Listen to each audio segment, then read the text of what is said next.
और एक चीज कहूंगा यहां से, विपक्ष के लिए भी और इनकी सत्ता में बैठे नए नए साथियों के लिए भी जो इनके साथ नए नए गए हैं, इस तानाशाही से अगर लड़ना है तो एकजुट होकर लड़ना पड़ेगा। ये ना सोचें कि आज आम आदमी पार्टी के कार्यकर्ता और नेता जेल में हैं, कल नंबर आपका भी आएगा, कल नंबर उनका भी आएगा जो दूसरे पक्ष में बैठे हैं या इधर के पक्ष में बैठे हैं, कल नंबर उनका भी आएगा जो इधर नए नए गए हैं कि हम तो इनके साथ हैं। एनडीए के साथियों को भी कहना चाहता हूं, उनके साथ जो गए हैं, और इंडिया गठबंधन के भी एक एक आदमी को और बाकी सब पार्टियों के साथियों को कहना चाहता हूं, पार्टी की जिंदगी के लिए नहीं, नेताओं की जिंदगी के लिए नहीं, देश के लिए इकट्ठा होकर लड़ना पड़ेगा, देश के लिए इकट्ठा होकर लड़ना पड़ेगा। और आज कह रहा हूं इस मंच से कि अगर देश के पूरे विपक्ष के नेता पूरी ताकत से एक बार हुंकार भर देंगे तो आज देश में वो माहौल है कि अरविंद केजरीवाल जी 24 घंटे के अंदर बाहर आ जाएंगे। अगर देश के विपक्ष के नेता एकजुट होकर हुंकार भर देंगे तो केजरीवाल जी केवल और केवल 24 घंटे के अंदर जेल से बाहर आ जाएंगे। मैं आज लिख के दे रहा हूं आपको, लेकिन इकट्ठे होकर करना पड़ेगा। ये मत सोचिए अभी तो केजरीवाल जी गए, जब हम पे आएगी तो देखेंगे, नहीं, सब पे आई हुई है। सबको इकट्ठे होकर लड़ना पड़ेगा, सबको इकट्ठे होकर चुनाव भी लड़ने पड़ेंगे, लड़ाइयां भी लड़नी पड़ेंगी, कानूनी लड़ाइयां भी लड़नी पड़ेंगी। और एकजुट हो गया तो इस चुनाव में तो दिखाई दिया कि 400 पार ढूंढते रह गए। एकजुट होकर लड़ेंगे तो आगे आने वाले चुनावों में भी ढूंढते रह जाएंगे कहां है, 0 पार, बस सीधे कहा 0 पार। तो ये कोई ये ना सोचे कि अलग अलग लड़ लेंगे, जब हमारी लड़ाई आएगी तो लड़ लेंगे। लड़ाई सबकी है, लड़ाई देश की है, लड़ाई एक एक भारत के नागरिक की है। सब पार्टी वालों को, जिनको जनता ने थोड़ा थोड़ा भी कहीं कहीं भरोसा दिया है, कहीं ज्यादा दिया है, सबको इकट्ठा होकर इस तानाशाही के खिलाफ लड़ना पड़ेगा। जोर से चिल्लाना पड़ेगा कि तानाशाही भारत छोड़ो। और जिस दिन तानाशाही भारत छोड़ो का नारा हर गले से निकल गया, केजरीवाल जी सबसे पहले जेल से बाहर आएंगे। हेमंत सोरेन जी आ गए ना, देखो कितनी दिन मुझे निकाला, अभी अरविंद जी भी आएंगे। लेकिन सबको करना पड़ेगा, ऐसे नहीं कि सब। तो मैं बस यही कह रहा हूं कि आम आदमी पार्टी की तरफ से तो आज हम भरोसा दिलाते हैं कि दिल्ली के चुनाव में भी और बाकी चुनावों में भी पूरे देश में, कश्मीर से लेकर कन्याकुमारी तक, एक एक घर में इस आवाज को उठाएंगे, एक एक शहर, एक एक नगर में इस आवाज को उठाएंगे और बता देंगे कि हमारे इरादे कितने फौलादी हैं। तुम चाहे जितनी यातनाएं दे लो, तुम चाहे जितने जुल्म कर लो, जब तक इस देह में प्राण रहेगा और माथे पे संविधान रहेगा, इस दिल में हिंदुस्तान रहेगा। भारत माता की, भारत माता की। को नमस्कार। मेरे सारे परिवार वालों को जो यहाँ आए हैं, जो इतने दिन से, जो 17 महीने से मेरी बहनें वहां खड़ी है, सब लोग कष्ट उठा रहे थे, आप सबको नमस्कार। आजाद मनीष सिसोदिया का नमस्कार। आप सबको आजाद मनीष सिसोदिया का नमस्कार। आप सबने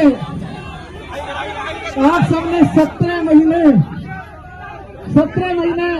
मैंने कष्ट नहीं उठाया, आप सबने कष्ट उठाया है। मुझे पता है कि पूरे देश में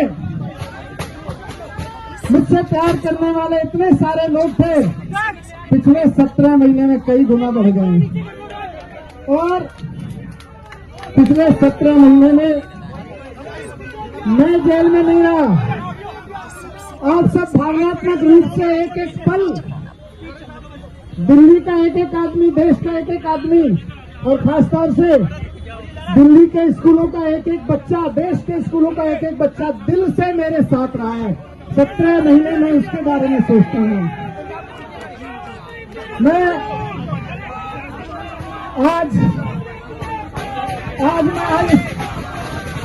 इस शासन माननीय सुप्रीम कोर्ट का बहुत बहुत तहे दिल से धन्यवाद करता हूं कि उन्होंने संविधान की ताकत का इस्तेमाल करते हुए तानाशाही के मुंह पर एक तमाचा मारा है।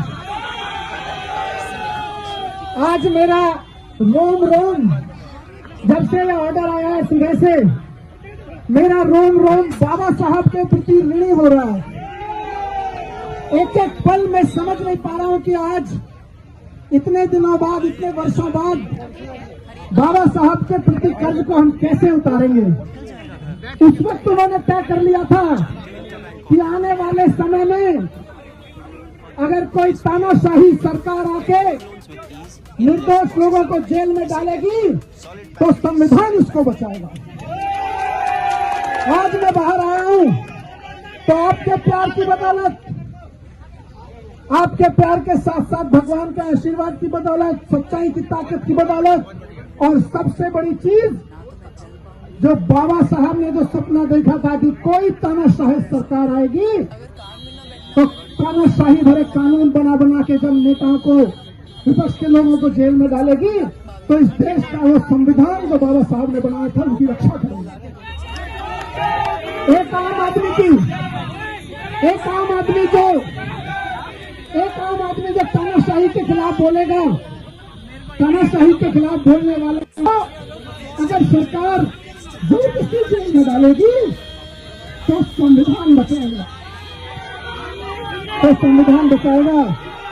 आज मैं बाबा साहब का और इस देश के संविधान के एक एक शब्द का ऋणी हूं, और अब मेरा पूरा जीवन बाबा साहब का और संविधान का ऋणी है। आज इन लेस प्रोसेसिंग टाइम, इसे कहते हैं सॉलिड बैंक की सॉलिड बैंक। लेकिन इस बिल का अर्थ क्या है? मैं जानती हूँ कि आज आम आदमी पार्टी के ऑफिस में हर्षोल्लास का माहौल है, स्वाभाविक सी बात है, लेकिन आपके माध्यम से जो वो बार बार जनता को भ्रमित करने का प्रयास कर रहे हैं, उस भ्रम को जरा मैं दूर कर दूं। इसका अर्थ ये नहीं है कि सिसोदिया जी अपराध मुक्त हैं, वो अभी भी अभियुक्त हैं और उनकी जवाबदेही कोर्ट ऑफ लॉ में बनेगी दिल्ली की जनता के साथ विश्वासघात करने की। माननीय मनीष सिसोदिया जी ऐसे दिल्ली के शिक्षा मंत्री हैं जो दिल्ली की बच्चों को, दिल्ली की जेनरेशन को पाठशाला से मधुशाला तक ले जाने का पाप कर चुके हैं। बेल हो चुकी है, रिलीज आज हो जाएंगे, किस तरह देख रहे हैं इसको? देखिए, पिछले 2 साल से जिस तरीके से भारतीय जनता पार्टी सांप सीढ़ी का खेल आम आदमी पार्टी के साथ खेल रही थी, षड्यंत्र के ऊपर षड्यंत्र, षड्यंत्र के ऊपर षड्यंत्र, कैसे भी करके अरविंद केजरीवाल जी को, पूरी पार्टी को जेल में रखो और तोड़ो, ये इनकी स्ट्रैटेजी थी। बीच में लोकसभा के चुनाव आए, कई सारे चुनाव आए, इनकी स्ट्रैटेजी यही रही कि कैसे भी करके इनको जेल में रखो, इनको चुनाव लड़ने मत दो, इनकी पार्टी को तोड़ दो। लेकिन जैसा कि आप सब जानते हैं और इतिहास गवाह है कि तानाशाही की एक सीमा होती है और इनकी अपनी एक लाइफ होती है, उसके बियॉन्ड इनका एक्सपायरी डेट तानाशाही का आ जाता है। आज जो माननीय सुप्रीम कोर्ट ने निर्णय दिया है, ये तानाशाही के इनके एक्सपायरी डेट की शुरुआत है। जिस तरीके से आज मनीष जी को बेल मिली है और बेल के ऑर्डर में 2-3 चीजें माननीय सुप्रीम कोर्ट ने बड़े स्पष्ट तरीके से कहा है कि आप आम जनता के साथ सांप सीढ़ी नहीं खेल सकते। आप एजेंसीज की तरफ से डिले हुए हैं, 6-8 महीने में जो पूरी होनी थी वो प्रोसीडिंग्स अभी तक शुरू नहीं हुई है, तो पूरी तरीके से कोर्ट ने एजेंसीज को लताड़ा है और ये बताया है कि भाई this is not done. Article 21 को हाईलाइट करके उनको बेल दी है और खास बात यह है कि वो अपना काम अच्छे खुले तरीके से, पूरी तरीके से कर सकते, कोई कंडीशन नहीं लगाया। मुझे ये उम्मीद है कि थोड़े दिन में हमारे नेता अरविंद केजरीवाल जी भी आएंगे और बाकी के सारे लोग आएंगे और फिर से एक तरीके से जिस जोश के साथ आम आदमी पार्टी देश के लिए काम कर रही थी, आगे बढ़ रही थी, फिर से वो काम और जोश शुरू हो।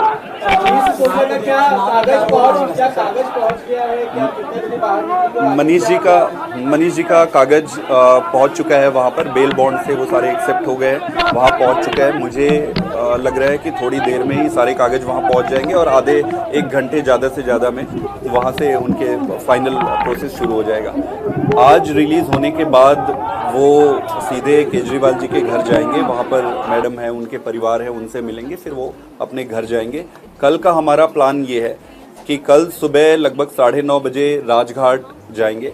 राजघाट के बाद फिर मंदिर जाएंगे लगभग 10:30 बजे के आसपास, और 11 साढ़े 11 बजे के आसपास 11 बजे हमारी यहाँ पर एक छोटी सी गेट टुगेदर है जहाँ पर वॉलंटियर्स आएंगे, बाकी के लीडर्स आएंगे और वो मिलेंगे और आप सबको एडमिट करेंगे। तो ये प्लान है। सर, दिल्ली में होली में चुनाव है, दिल्ली का चुनाव है, इसमें क्या रोल होगा मनीष जी का, क्या कोर्स ऑफ एक्शन का होगा?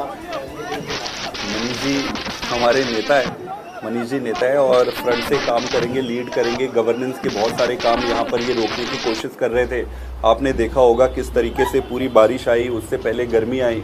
ये हर तरीके से दिल्ली को पछाड़ने की और दिल्ली को दुख देने की कोशिश इन्होंने की है, उस पर कसर नहीं छोड़ी है। मनीष जी के आने से गवर्नेंस को बल मिलेगा और हम सबको बल मिलेगा और हम सब काफ़ी हैं इनको निपटने के लिए।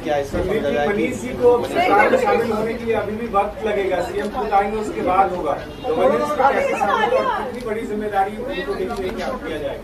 मेरे ख्याल से एक बार ही आ जाए, फिर तो पॉलिटिकल अफेयर्स कमेटी है, सर हैं, ये सारे डिसाइड करेंगे।